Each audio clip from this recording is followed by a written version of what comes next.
Pasik na nga ng turismo king bansa. Yan ang prioridad ng Lito Lapid nung sakaling pasibayong miluklok bilang senador. I report.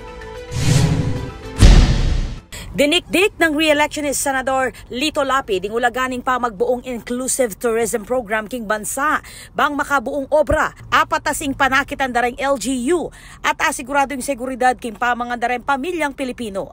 King kampanya ning Alyansa para sa Bagong Pilipinas king Pampanga inyang Miyerkules, sinabi ng Lapid na isulong na ing agritourism, medical tourism at ecotourism sakaling pasibayong mibalik king Senado. Lawakan tayo po yung turismo kasi sa Pampanga. Unang-unang po yung mga lahat po sa ito. At bakit na turismo Kelly, yan po yung turismo. Isapan niya po yung turismo kasi sa Pampanga. Ang mabilang Pilipinas.